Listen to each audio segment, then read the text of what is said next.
श्री गणेशाय नमः। आपके अपने YouTube चैनल सनातन मित्र आशीष पांडे में पुनः हृदय से स्वागत एवं अभिवादन है। प्रिय दर्शकों, पिछले वीडियो में हमने आपको तीसरे ज्योतिर्लिंग महाकाल के प्रादुर्भाव के विषय में चर्चा की। इस वीडियो में चौथे ज्योतिर्लिंग ओमकार में परमेश्वर लिंग के प्रादुर्भाव पर चर्चा करेंगे। ऋषियों के पूछने पर सूत जी महाराज कह रहे हैं कि एक समय की बात है, भगवान नारद मुनि गोकर्ण नामक शिव के समीप जा बड़ी भक्ति के साथ उनकी सेवा करने लगे। कुछ काल के बाद मुनि श्रेष्ठ वहां से गिरिराज विंध्य पर आए और विंध्य ने वहां बड़े आदर के साथ उनका पूजन किया। मेरे यहाँ सब कुछ है, कभी किसी बात की कमी नहीं होती। इस भाव को मन में लेकर विंध्याचल नारद जी के सामने खड़ा हो गया। उसकी यह अभिमान भरी बात सुनकर अहंकार नाशक नारद मुनि लंबी सांस खींचते हुए चुपचाप खड़े रह गए। यह देख विंध्य पर्वत ने पूछा, आपने मेरे यहाँ कौन सी कमी देखी है? आपके इस तरह लंबी सांस खींचने से हमें संदेह हो रहा है। नारद जी विनम्र भाव से कहे, भैया आपके पास तो सब कुछ है, फिर भी मेरु पर्वत आपसे बहुत ऊंचा है।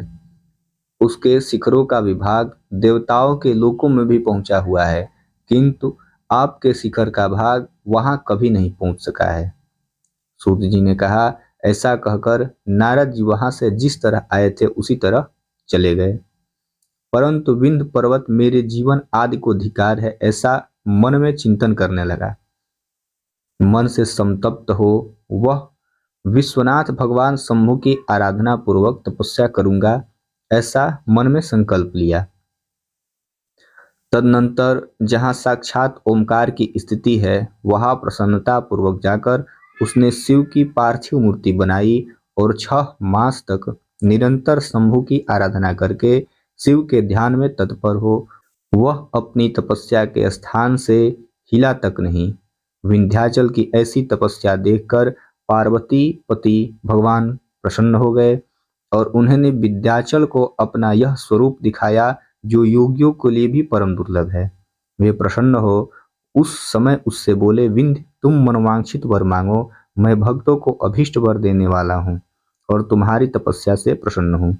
विंध्य बोला, देवेश्वर शंभो, आप सदा ही भक्त वत्सल है। यदि आप मुझ पर प्रसन्न है तो मुझे यह अभीष्ट बुद्धि प्रदान कीजिए जो अपने कार्य को सिद्ध करने वाली हो।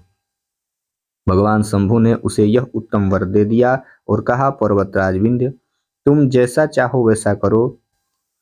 उसी समय देवता तथा निर्मल अंतःकरण वाले ऋषि वहां आए और शंकर जी की पूजा करके बोले, प्रभु आप यहाँ स्थिर रूप में निवास करें।